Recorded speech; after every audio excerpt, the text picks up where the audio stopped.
حبيبي يا برشامة، أنا مش عارفة أقولك إيه. أنت مغرقني هدايا وكل يوم بتجيب لي شوكولاتة.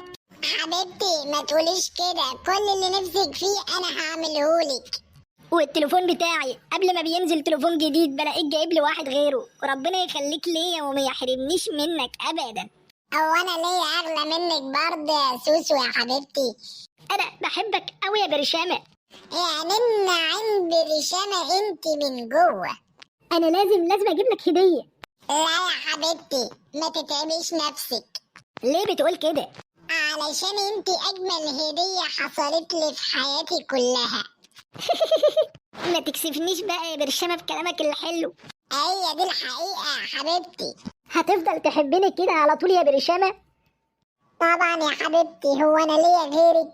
ده انا عينيا ما بتشوفش غيرك اصلا. يعني مش هتتغير بعد الجواز زي بقية الرجالة وحبك ليا يقل؟ ابدا يا حبيبتي، ان شاء الله تقدميني. بعد الشر عليك يا برشامتي. انا هقوم امشي دلوقتي يا سوسو. هو احنا لحقنا نقعد مع بعض يا برشامة؟ ده احنا يا دوب بقالنا 6 ساعات بس مع بعض.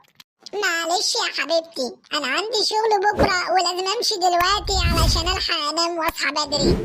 اوعدك بكره لما نتجوز هنفضل مع بعض على طول وعمري ما هسيبك ابدا.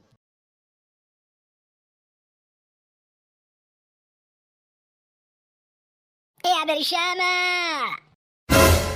الهي تنهب لي اكتر ما انت هبله بعيد. في ايه يا وليه؟ انا زعلانة منك. في ايه بس؟ ايه اللي حصل؟ ما عدتش بتحسسني بالاهتمام ولا بتهتم بيا زي الاول.